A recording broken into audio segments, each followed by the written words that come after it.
도널드 트럼프 대통령은 지난 18일에 월스트리트 저널을 상대로 100억 달러를 요구하는 명예훼손 소송을 제기했습니다. 100억 달러는 하나로 약 14조 원으로 미국 역사상 명예훼손에 관한 가장 큰 소송 가액입니다. 도대체 무슨 일로 명예가 훼손되었다는 걸까요? 트럼프는 이 소송에서 이길 수 있을까요? 미국 변호사인 제가 설명해 드리겠습니다.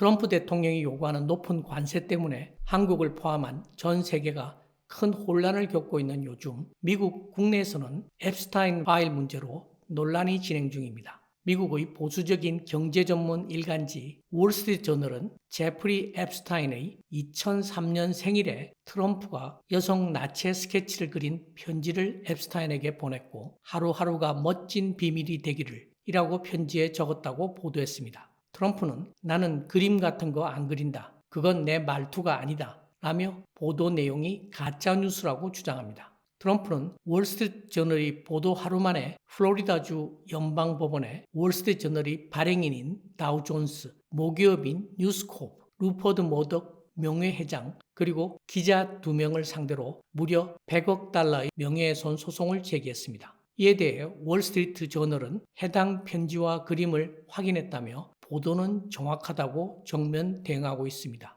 이 사건은 현재 미국 내에서 뜨거운 감자인 앱스타인 파일과 관련이 있습니다. 제프리 앱스타인은 미국의 금융인이자 성범죄자로 부유층 및 권력층과 광범위한 인맥을 형성하고 미성년자 성범죄 혐의로 세계적 주목을 받았던 인물입니다. 그는 1990년대와 2000년대에 월스트리트의 자산 관리인으로 활동하며 초부유층 고객을 관리했고 뉴욕, 플로리다, 파리, 버진 아일랜드 등의 호화주택을 소유했으며 정치인, 왕족, 연예인 등과 친분이 두터웠습니다. 2008년에 앱스타인은 미성년자 성매매 혐의로 플로리다에서 유죄 판결을 받았지만 13개월만 퇴근이 가능한 형태의 수감 생활을 해서 솜방망이 처벌이라는 여론의 비판을 받았습니다. 또한 당시에 검찰과의 비밀 합의가 있었다고 알려져 논란이 되기도 했습니다. 2019년 7월에 FBI는 뉴욕에서 아동 인신매매 혐의로 앱스타인을 다시 체포했는데 그는 수감 한 달 만에 구치소에서 목을 메어 자살한 것으로 알려졌습니다.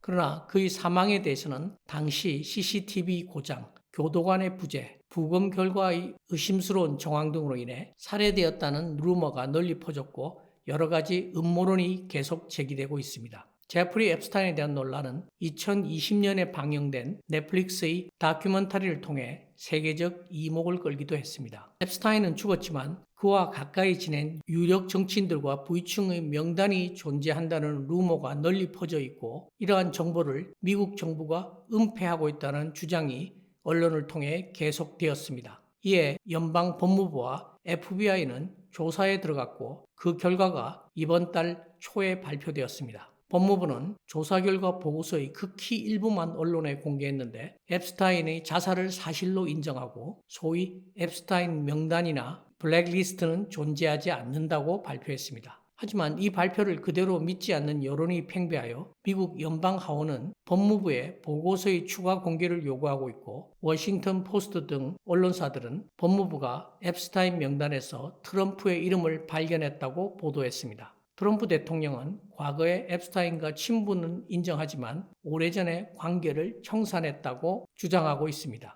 그럼 14조 원짜리 이번 소송에서 트럼프 대통령은 이길 수 있을까요? 미국 변호사인 제가 볼 때 이길 가능성은 거의 없어 보입니다. 그 이유는 크게 두 가지입니다. 미국 법제도는 언론의 자유를 다른 자유나 권리보다 훨씬 더 강력하게 보호하고 있습니다. 이번 소송이 제기된 플로리다 주법에 따르면 언론사를 상대로 명예훼손 소송을 제기하려면 5일 전에 통지할 의무가 있습니다. 그런데 이번 소송은 보도 하루 만에 제기되었기 때문에 통지 의무 위반으로 소송이 기각될 가능성이 있습니다. 만약 판사가 재판을 허용하더라도 재판은 트럼프 대통령에게 아주 불리합니다. 대통령이나 유명 연예인 같은 공인이 언론을 상대로 명예훼손 소송을 제기하면 그 당사자가 언론의 실제적 악의를 입증하도록 미국 법은 요구합니다. 여기서 실제적 악의란 월스트리트 저널이 기사의 내용이 거짓임을 알았거나 진실을 무모하게 무시했음을 의미하는데 이걸 트럼프 측에서 입증해야만 합니다. 월스트리트 저널 같은 신문사가 이처럼 파장이 큰 기사 내용에 대해 팩트 체크를 안 했을 가능성은 낮다고 생각되므로 트럼프 측에서 실제적 악의를 입증하여 승소할 가능성은 아주 낮다는 것이 저의 생각입니다. 이 소송의 승패와 상관없이 앱스타인 사건은 일반적인 성범죄 사건을 넘어 미성년자 인신매매 네트워크의 존재, 권력층의 성범죄 은폐, 사법 시스템의 불공정 등 여러 심각한 미국의 사회 문제를 포함하고 있어서 그 파장은 계속 확대될 것으로 예상됩니다.